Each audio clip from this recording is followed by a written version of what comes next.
നമസ്കാരം. കണ്ണൂർ മുൻ ADM നവീൻ ബാബുവിന്റെ വിവാദ മരണത്തിൽ അന്വേഷണത്തിന് വീണ്ടും ജീവൻ വയ്ക്കുന്നു. നവീൻ ബാബുവിന്റെ മരണം അന്വേഷിക്കാൻ CBI എത്തിയേക്കും. റാന്നിയിലെ നിയുക്ത MLA പഴകുളം മധുവാണ് CBI അന്വേഷണത്തിന്റെ കാര്യം വെളിപ്പെടുത്തിയത്.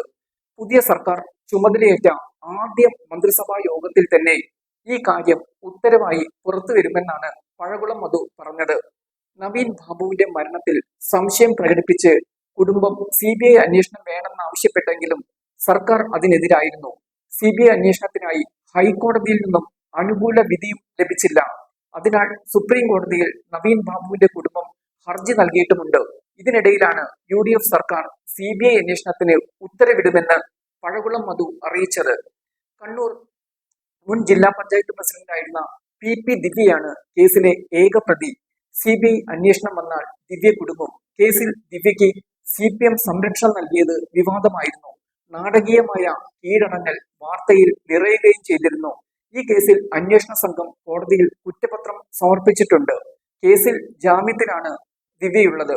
നവീൻ ബാബുവിനെതിരെ കൈക്കൂലി ആരോപണം ഉന്നയിച്ച പ്രശാന്തനെ കൂടി പ്രതിപട്ടികയിൽ കൊണ്ടുവരണമെന്നാണ് കുടുംബത്തിന്റെ പ്രധാന ആവശ്യങ്ങളിലൊന്ന്.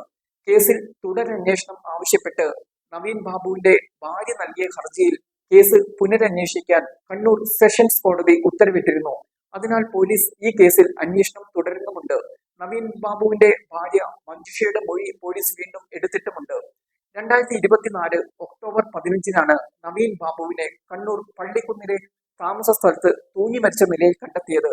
പെട്രോൾ പമ്പ് അനുവദിക്കാനായി അന്ന് ADM ആയിരുന്ന നവീൻ ബാബു 1 ലക്ഷം രൂപ കൈക്കൂലി വാങ്ങി എന്നായിരുന്നു ആരോപണം. നവീൻ ബാബുവിന്റെ യാത്രയപ്പ് യോഗത്തിൽ ക്ഷണിക്കാതെ എത്തി നടത്തിയ പ്രസംഗത്തിൽ നവീൻ ബാബുവിനെ അങ്ങേയറ്റം അപമാനിച്ച് ഭീഷണി മുഴക്കിയാണ് ദിവ്യ ഇറങ്ങിപ്പോയത്. ഈ ദിവസം രാത്രിയിൽ തന്നെയാണ് ക്വാർട്ടേഴ്സിൽ നവീനെ തൂങ്ങി മരിച്ച നിലയിൽ കണ്ടത്. നവീൻ ബാബു ആത്മഹത്യ ചെയ്തതല്ല, കൊലപാതകമെന്നാണ് കുടുംബത്തിന്റെ ആരോപണം.